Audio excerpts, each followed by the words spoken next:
All right, welcome to the Michael Savage bonus podcast. In case you don't know it, we do one bonus pod per week, which recently consists of a classic radio show by popular demand. And this one, I think, is another special one. We dug deep into the archives for a bonus podcast that matches the news. We went back to the year 2000, my God. You may recall that on October 12, 2000, the United States ship, the USS Cole, was attacked by suicide bombers while refueling in Yemen. I don't know if you remember that. It was a big deal. This attack on the U.S. Cole was attributed to al-Qaeda and foreshadowed the attack on the United States less than 1 year later, which came on September 11, 2001. In this broadcast, which you're about to hear, I warned how diversity training was weakening our military. I also chastised the Clinton administration, and particularly Madeleine Albright, for having bombed Yugoslavia over and over and over again. It's a disgusting piece of our history to have done this to a once great ally, Yugoslavia. And I don't know if you know this, they rescued our downed airmen during World War II, and they woke up to U.S. bombers repainted with NATO markings, bombing every bridge on the Danube River. It was a real black eye. You don't know about it because it was wiped out by the vermin in the media. What about today? Well, like the Clinton administration before them, the Biden administration, another Democrat administration, refuses to resolve conflict through diplomacy and negotiations, which is why we have a Russia-Ukraine war. And I warn that these hysterics running these Democrat administrations either do not act or they overreact. Well, today we're witnessing the same incompetence from this radical leftist White House. Once again, I fear for the world as the Biden regime fails to find a resolution to this out-of-control bloodshed in Ukraine. I hope you enjoy the following broadcast. Listen to it and share it with others. Thank you very much. I'm Michael Savage. Welcome to the Savage Nation. As you well know, there is war in the Middle East. One of our ships has been attacked by Arab terrorists off the coast of Yemen. And the question to you right off the top is, we've lost 6 men, 12 are missing, 30 injured. What should be done against Yemen for permitting this Arab terrorist attack on a U.S. warship? I want the people to speak, not the sheeple to peek. I want the people to speak, not the sheeple to peek. I do not want any more of these paid pimps of the media telling, did you see William Cohen, the defense secretary? That man ought to be fired for what he did today. We had dead servicemen, and he had the nerve, that Cohen, that mad bomber, he had the nerve to get up there and say, we don't know what caused this explosion. His own admiral then followed him and said the explosion was caused by terrorists. This is what we have now speaking for us. We have these phony corporate guys and dolls. What would you, the American people, say should be done against Yemen for permitting this Arab terrorist attack on our U.S. warship? This is a gaping attack upon our sovereignty. And under Clinton and Gore, we have become a hapless eunuch in the world stage. Now, I'll tell you something. There was a time in American history when we had men with balls as the captains of a ship. We had Admiral Halseys in charge of our ships. And I'll tell you, we don't have an Admiral Halsey in charge of our ships today. We don't even have an admiral with a ballsy in charge of our ships today. Instead, we have a bunch of clowns in the Clinton-Gore administration wringing their hands, grabbing their brochures, and screaming, oh, what do we do now? This is bad for fundraising. Oh, what do we do now? It's bad for fundraising. What do we do now? It's bad for the stock market. What do we tell the American sheeple? It's bad for Gore. This is the kind of response you get when you have Neville Chamberlain running the United States Navy instead of Admiral Halsey. Number 2, on the Savage Nation, why is the FBI overseeing this investigation of the terrorist attack on a U.S. warship on foreign soil? Who made Janet Reno the boss over our U.S. military? We have naval intelligence. It is their job to find out who blew up that ship. Why is the FBI being given this authority? Answer, so that it goes through Janet Reno, who reports directly to the president. The fact of the matter is, it's another grab of power. Number 3, which candidate is better able to handle foreign affairs, Bush or Gore? Now, here's my analysis. The biggest loser here today, the biggest loser is Clinton and Gore. They spent 8 years and billions of dollars placating Arafat and destroyed Israel's right-wing party under Netanyahu to give peace a chance. And so they put the stooge Barak in, the left-wing Barak. Well, peace has had its chance. Arafat was offered 95%. I repeat, Arafat the terrorist was offered 95% of his demands by the left-wing stooge Barak and his government, the left-wing government of Israel, the puppets of the Clinton-Gore Albright triangle. And what did Arafat say to the 95%? He said, drop dead, 100% or violence, and so he declared violence. So Gore is Neville Chamberlain, and Arafat is the Hitler of our time. On small scale, nevertheless, that's a replay of history. And Israel today needs an ally in America, not a hand-wringing broker. And that's what they got.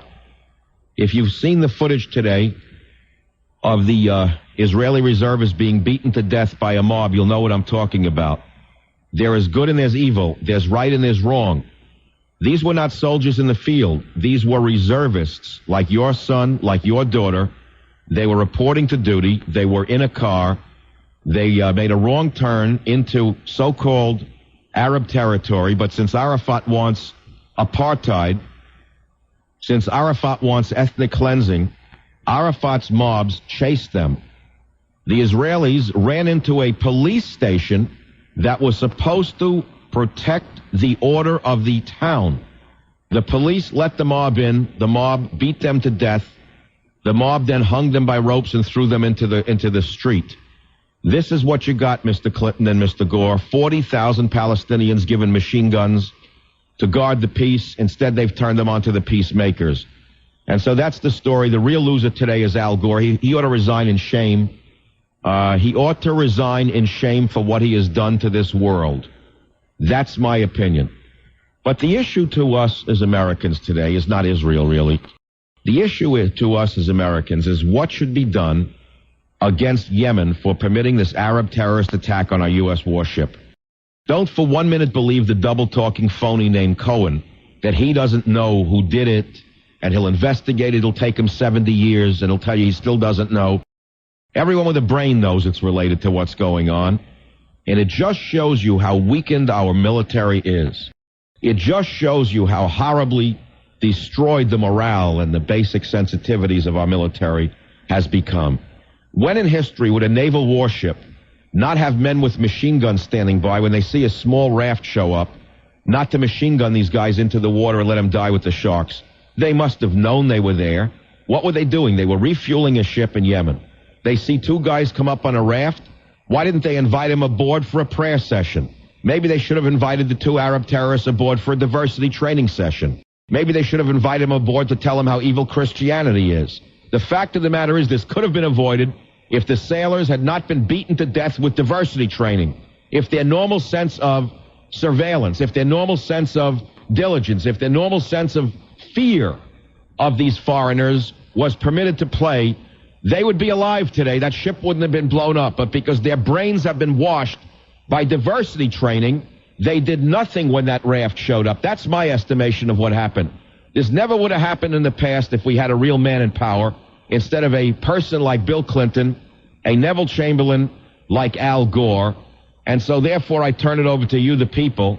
I want to know what you suggest we do as Americans against Yemen for permitting this Arab terrorist attack on a U.S. warship. This is a declaration of war by any means whatsoever. And of course, you're not going to hear that. You're not going to hear that from anybody, are you? Well, I don't know what else to say except say it like it is. So I'll simply take your opinion. Cal at Nellis Air Force Base, you're on the Savage Nation. What's your opinion? Yes, Dr. Savage, we're in Nellis Air Force Base at north of Las Vegas. We can't even machine gun those people if we wanted to because our Marines and our soldiers, we're not allowed to have loaded guns at the ready on deck. They're all locked up down below. Locked up below? Yes, the guns, those troops on the deck of that ship did not have even a sidearm to defend themselves. They're all locked up when making a call in a port like that. Well, I guess they wanted to have them aboard for a tea session and a diversity training session. Maybe they should have invited them aboard and then gotten on their hands and knees and apologized for Christianity. That's what diversity training is in America. If you think we don't have The boll weevils trying to undermine America right here in our own corporate offices. You're crazy. I've gone through diversity training. I've had them try to make me knuckle under to them, and I told them to drop dead. And I didn't lose my job as a result. I said, drop dead. You have no right coming in here and insulting me, my religion, and my people. Go screw yourself. I was the only one who stood up. It wasn't pleasant because my coworkers looked at me like I was wrong and I was crazy. I am telling you, we have a crisis not only on our naval ships, we have a crisis here in America in our boardrooms who are caving in and catering to these terrorists. We have terrorists in our own country. Now, these are some of the questions. What should be done against Yemen for permitting this Arab terrorist attack on our U.S. warship is the question of the day. You're listening to The Savage Nation. The Savage Nation. It's Savage on demand. We have a crisis going on worldwide. As you well know, one of our naval ships has been blown up. There are at least 6 U.S. servicemen dead. 12 are missing, which means that their bits and pieces have not been found. Approximately 35 are being reported wounded. Yet our hand-wringing phony poet of a defense secretary, the unindicted war criminal William Cohen, had the nerve to say he doesn't know what caused this explosion. What was he implying, that some of the men were doing a pipe of crack underneath the ship? What, is he out of his mind? His own admiral then got on the news and said this was a terrorist attack. It just shows you what happens when you have a weak-kneed phony in a position of power like Cohen. He should be forced to resign, and a new defense secretary, somebody with real courage, put in there. What should be done today, immediately, against Yemen for permitting this Arab terrorist attack on our U.S. warship? Now, let's look at Israel. The Israelis lost 3 soldiers who were butchered today by a mob of bloodthirsty, cutthroat Arabs in a police station, no less. The bodies were beaten, and then the bodies thrown out of a window and beaten further, chopped to pieces. A few hours later, Israel gave a 40-hour warning or some sort to the town and said, we're going to retaliate. They then launched helicopter gunships, which launched rockets. They destroyed the police station where the soldiers were killed. They destroyed Arafat's headquarters by the sea, etc. In other words, there was an answer. We have a weak-kneed, peacenik president who either doesn't act or overreacts. When he overreacts, the world could go up in flames. He overreacted against Yugoslavia because he has a psychotic Secretary of State named Madeleine Halfbright, who instead of negotiating through diplomatic sources with Milosevic, she bombed a sovereign nation called Yugoslavia. She bombed downtown Belgrade. She killed 2,000 innocent Serbian people. That was our answer. I fear what these maniacs are liable to do tomorrow. Either they don't act or they overreact because they're hysterics. And you'll often find that people who have never fired a gun or who have never been in a fist fight, they're the most dangerous people to be given power. They don't know what a weapon can do to people, and so therefore they will tend to overuse the weapon. They don't even understand what it's like to bleed because they've never been punched in the nose. And again, so they're liable to punch people in the nose too hard. I fear for the world. I think we're in a very, very dangerous place with these hysterics, these hysterical Fabian utopists, if you want to call them that. If you want to be benevolent and call them Fabian utopists, I don't even believe they really were utopians. I believe that they were conciliatory traitors to this nation. What is the answer, though? What would you do if you could advise George Bush? And speaking of Bush and Gore, shortly on this program on the Savage Nation, we're going to have a commentary between myself, Michael Savage, and Pat Buchanan live on last night's debates and, of course, the situation in the Middle East and what Pat thinks ought to be done. I would like to hear what Gore has to say about what ought to be done. I'd like to hear what Bush has to say. And what's really disturbing today is we have war breaking out in the Middle East. We have a U.S. naval ship blown up. And Al Gore, who is the current vice president, so far as I know, hasn't said anything. Is this his example of what he would do as commander-in-chief, is say nothing until he gets an earphone in his ear and he's told what to do, how to smile, how not to smile? Is this your idea of a leader? Is this what you want for commander-in-chief? Well, I don't. He is incompetent to be the commander-in-chief. Bridget on line 7, what would you advise today? Hi, Michael. It's very simple. We need to do what Ronald Reagan did We need to take them out like we did to Libya. And we haven't heard a peep out of Gaddafi since. And that would mean what? Well, I think we need to unleash our military power, or what's left of it, on that country that let them blow up our ship today. And that would be Yemen. Oh, yeah. Well, you don't mean obliterate the nation of Yemen. I'm sure you don't want to kill 100,000 innocent people who had nothing to do with it. Well, no, but you had just said a few minutes ago that you thought that the ship that got hit should have just opened up and started to fire on the town. So I believe that, yes, the captain of that ship should have given a warning to the townsfolk to clear out, given them a 5-hour warning, and then opened up and destroyed every military installation in that area and in that port. That's correct. That's exactly what we should do. Yes, they should have answered violence with violence, only they should have been more violent. Right. They should have shown who the boss is, because if the U.S. ship can be attacked by 2 men in a rubber raft, then none of our ships are safe anywhere. What good are all of these electronic devices that have no meaning whatsoever if 2 terrorists can come up with a raft and blow them out of the water? Tell me. It's insane. It's absolutely crazy. Thank you. They never should have been permitted near that ship. We should have had our own flotilla of small boats around that ship, men armed with 50 caliber machine guns, creating a sanitary cordon around that ship. What kind of insanity is this that they would permit a warship into a terrorist nation like Yemen and not offer it any surrounding protection? I cannot understand the thinking of the U.S. Navy. But if you look at the stock footage, the answer is very clear. They show the new Navy. There's no longer a cigarette-smoking, cigar-chomping Admiral Halsey up there on the helm. That's the problem today. And if no one else will say it, then I will be the one to say it. It's a sad day indeed, but we the people have to be heard from, and that's why I'm asking you what you would recommend. Mike in New Jersey, what do you recommend? Hello, Mike. Hello, Mike. Yes. Hello, Mike. There we Yes. go. Speaker. Your analysis is essentially correct. Mike, you have to speak louder. How's that? Is that better? Go ahead, quick. Come on, we have 1 minute, Your please. analysis is essentially correct, except. Louder. Can you hear me? Yes. All right, except I believe that it wasn't Arab terrorists. It's not their style. Arabs have not attacked military assets. I believe it was the Mossad. Oh, here goes the myth of the Mossad. Follow me here. All right. Now, in other words, Israel did it again, of course. It's always the Jews. No. Yeah, well, what else, Mike, what else are you implying? This is paybacks. Mike, please, our stop it. All right, that's a crackpot job here. You know, I love this. Their idea, the anti-Semites, really, to be more specific, the anti-Jews out there, have such an incredible idea of how powerful Jews are. It's amazing. That if they trip and fall in their own backyard, they say the Mossad put the shovel in their way, that they're sure the Mossad planted the shovel because it's unbelievable to me.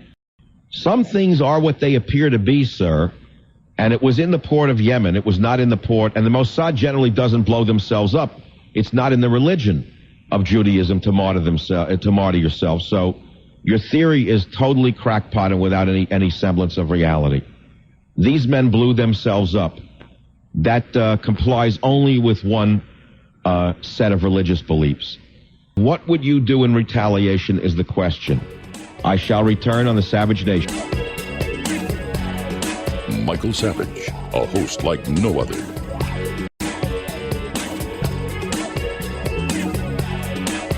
As I speak, the left-wing panty brigade, Paul Wellstone, is saying we don't know who did it. The disgraceful Secretary of Defense, who should be forced to resign, got up this morning and said we don't know who did it, when his own admiral got up and said it's a terrorist attack. Anyone with a brain can put together 2 and 2. These left-wing pinko commies are a disaster. They're a disgrace. And I've asked you what should be done against Yemen for permitting this Arab terrorist attack on a U.S. warship.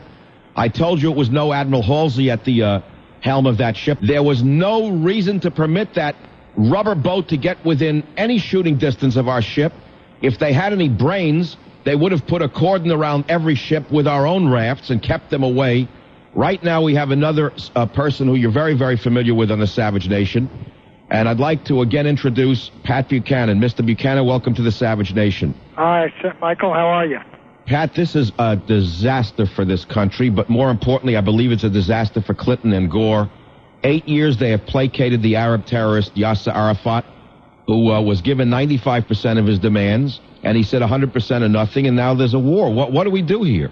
Well, quite obviously, whoever the United States has got excellent intelligence. Like, I was in the White House when Gaddafi, we discovered that he was behind that attack on the discotheque in Berlin, and Ronald Reagan waited and got it confirmed by intelligence. And then one night, the F-111s turned up over Tripoli and destroyed the headquarters of his Revolutionary Guard types there, and rolled one 500-pounder into his tent and almost killed him. And I think you're going to have to respond in kind, but more than in kind, to the terrorist organization that did this. And U.S. intelligence, I'm sure, is working on that right now. And we need an address, and when we find an address, we ought to go visit. Pat Buchanan, this strikes me as extremely odd. I saw that the FBI is overseeing this investigation of the terrorist attack on a U.S. warship on foreign soil. We have U.S. naval intelligence. Who made Janet Reno the boss of the U.S. military? Does this strike you as odd? This is absurd. The FBI is not responsible for uncovering terrorist activity abroad. The Central Intelligence Agency and the intelligence agencies of the various services, the DIA, our satellite intelligence, the NSA. This is not an FBI operation, in my judgment. Then why do you... The FBI was the ones doing it. Then why... Were you shocked to see that as well, Pat? Well, I didn't see. I've been just coming down from Vermont, and I've not followed closely or seen the information that the FBI is looking into this. This is a military. This is an attack on an American warship. The FBI deals with domestic security. That's why I think I am the only commentator in America who observed this and has questioned why is the FBI overseeing the investigation of the terrorist attack on our warship. And I think the answer is quite obvious, Pat. It is another power grab by the Clinton-Gore White House. It's part of this dictatorial mentality where they don't even trust their own military because they're liable to say something that's true, if you get what I mean. And this way they can spin it themselves by reporting it through Janet Reno up to Clinton and Gore. That's the way I see it. I wonder what I think you've already mentioned that. Well, Number two. This. Yes. Look, this is not an unsophisticated, this is not some individual kid who decided to be a suicide bomber on his own. When you go after an American warship, this has got to be plotted and planned for a good while. And usually it takes a government or some security agency behind people who do these things. Now, the United States has got the ability to intercept virtually what anyone says to anyone in the world and to go back and find out what was said. And so I think we ought to run down the organization that did it and the nation behind it. And this was clearly an unprovoked act of terrorism against an American warship. That's an act of war against the United States. And we used to know how to respond to acts of war. And Pat, I earlier, before you joined us on the Savage Nation, I said if we had another time, another age, and another leadership, I believe captains of our ships had such independence that they could have responded on their own. If their ship was attacked, they could have unleashed a salvo into the local town, blown up the headquarters of the military and the police and said, you damn well sort out who did this to us because we're not going to wait for an investigation. But those days are long gone.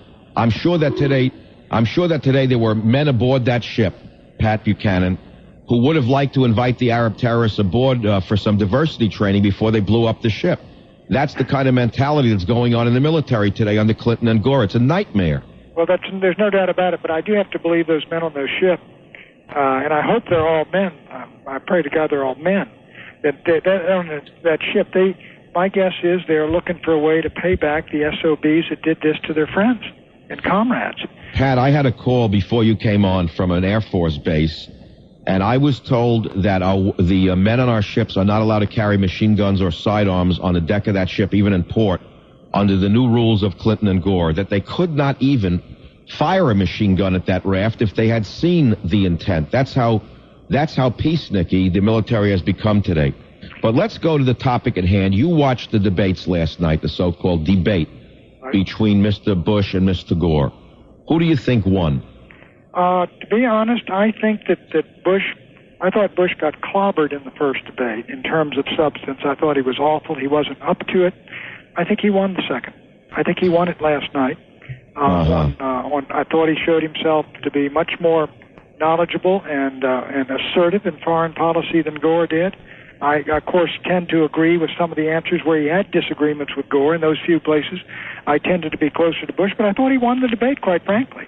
And I do think Gore's personality was less smarmy and unctuous than it was in that first debate where he won decisively, but his personality was just repellent. So I think Bush won, but the clear thing that bothers me about it is, that you see the two of them, they're so close together that Jim Lehrer is constantly trying to tease out some difference or some disagreement between them. And the American people, I think, are much more diverse and have much different points of view and different takes on issues than you saw expressed up in those by those two baby boomers up there last night. Look, Pat, I long have said you should have been there, Ralph Nader should have been there. There should have been a diversity of opinion, a diversity of argument. But you've raised a real frightening point for me. I've asked now, how the hell was Jim Lehrer picked to be the sole moderator for all three presidential debates? Moreover, the second insult is that another one of your old friends from CNN, probably a good man, but nevertheless to the left of center, Bernard Shaw, as the moderator. Every question last night was a Democrat question. I saw a ganging up on Bush by Lehrer and Gore. In fact, Lehrer led Gore at least 3 times in his attack on Bush. I could not believe my eyes. How did the Republicans permit the Democrats to choose the moderator? Why can't they use 3 different moderators? A liberal, a conservative, and a moderate. How did it become that Jim Lehrer is the God Almighty of all of the debates? Look, in these presidential debate commissions, the Republicans and Democrats sit down and negotiate this out. If Republicans are unhappy with Jim Lehrer, they have only themselves to blame there, because they obviously had to go along with this. They had to go along with the sites, and they had to go along with the moderator, and they had both had to go along with the format, or there would have been no debates. And so I think they negotiated it out, and both of them accepted Lehrer. That's why I've said, Pat Buchanan, that the Bush team, led by the Andover Yale rowing team, they should be sent back to Connecticut or to New Haven to spend the rest of their happy lives in their grandmother's attic clipping coupons, because they're not doing the right job for the conservative movement at all. There's virtually no conservatism there, is there? Well, there's none. They have decided this, that Gore is first, the country is generally satisfied with where we're going, so the Bush people will not challenge that. But they don't like how Clinton behaved and how he conducted himself, and they're terribly off-put by the personality of Al Gore. And therefore, if the Republicans just offer a more attractive package with the in terms of the more attractive presenter with the same basic philosophy and direction, that they will back in and win the White House. And that is their strategy, and I think they probably feel that it's working pretty well. Now, Pat, yesterday on some of my stations, your ad ran. Right. Your ad on immigration is absolutely superb. I don't know the agency that did it, but boy, is it good. With the whispering voices and the laughter, and then the announcer says, when you let illegals come into a country, they're going to bring contraband and drugs. You know the ad, right? Well, I know all of them. I'm not familiar which one that is. But, oh, boy, I Pat. stand by them all. Pat, that was such a good ad. In fact, I ran a 1-hour segment before the debates on illegal immigration and how it's destroying the social fabric of America and what it costs us. Is that a topic that you would have, if you were in the debates, would you have brought up illegal immigration with Bush and Gore? I would have brought up illegal immigration, because it's what people are talking about. It's what talk show hosts are talking about. It is what's on people's minds. It is what dominates conversations in Southern California, Arizona, and much of the Southwest. I was in North Carolina in a rural area, and this fella told me, he said, we got a terrible problem out here with the illegals coming in. North Carolina. Drugs and crime and what was happening. It's all over America. And neither of these national political parties will talk about it, because the illegal aliens coming into this country drive down wages, and the big businesses love it. Pat, I'm a student of history. We know the barbarians broke the Roman Empire in 2. There is a good parallel. I don't care what people think of me. When you have people coming in who are illiterate in their own language, who have no allegiance to this nation, who do not know what the Pledge of Allegiance is, who could care less about America, to me it's like the Visigoths invading a nation. We've got to stop it, Pat, and I know that even if Bush is elected, there will be virtually no difference between him and the NutraSuite of the Democrat Party. There will be nothing done, because the Republicans think if they stood up and spoke out vigorously on this, it would cost them the Hispanic vote, and they think the Hispanic vote represents their future. But I believe that Mexican-American citizens, as much as anyone else, would like our borders controlled, and to have all of us decide here how many folks come in from where and when, rather than have basically have our country be accepting millions of people who break laws, who come here not to be citizens of the United States, but simply to get jobs, and who could not care less about the United States and what was good for America. Yeah. Pat, you just got off an airplane. Where are you speaking with us in the Savage Nation today? I've just got into McLean, Virginia. I just came down from Vermont, where they have the great battle over the civil unions. Civil unions. Civil unions. In the land, you mean in the land of? You mean in the land of Bennett? You mean in the land of Ben and Jerry's, don't you? Ben and Jerry's up there, right? Yeah. And Pat, what are you doing tonight? Are you doing any other media appearances this evening? I don't believe we're doing any tonight, but we got to get up very, very early tomorrow. I've got to drive to the eastern shore of Maryland. I'm speaking at Salisbury State College. And incidentally, the issue down there is illegal immigrants are pouring into those Purdue plants down there, the chicken pluckers, and it's become a serious social problem on the eastern shore of Maryland. That's not the way it was when I used to drive through there when I was a kid. Well, I'll let you go, Pat. You need a good meal, a stiff drink, and a good night's sleep to keep up the good battle. You stay in there and do battle yourself, Michael. All right. God bless you, Pat Buchanan. Thanks for being with us on the Savage Nation. Well, thank you. Bye-bye. Bye-bye. Yep, a tired Pat Buchanan joined us just now. He was very gracious. He just got off an airplane, as you heard. And we're going to return in a moment to the big issue, and that is the issue of you, the American people from sea to shining sea. What should be done against Yemen for permitting this Arab terrorist attack on a U.S. warship? We do know from Pat's statement that this is a declaration of war. And yet, as I speak with you, Paul Wellstone, the most liberal member of the Senate, is sitting up there saying, let's not rush to judgment. It's too soon to act. We don't know who did it. Wringing his hands. I have never seen anything like this in my life. Where are the men of our country? Where is the men of our leadership? I'm going to ask you what should be done. Maybe if we raise our voices in unison on the Savage Nation today, somebody will hear it, and this message will be sent to the powers on top. What should be done, not about Israel, they can fight their own battles. What should be done against Yemen for permitting this Arab terrorist attack on our U.S. warship is the question. Well, thank you very much for listening to today's podcast. I hope you've enjoyed it and you'll learn something from it. We have about 400 other episodes available for you to listen to absolutely free. You can go back into our vast library of podcasts and listen to any one of them at any time. And remember this, if you want to listen to my podcast ad-free, sign up for the Savage Premium membership and get access to ad-free podcasts as well as some premium content from our Savage archives. How do you sign up for those ad-free podcasts? Please visit michaelsavage.com for a link. Again, thank you for your listenership. This is Michael Savage.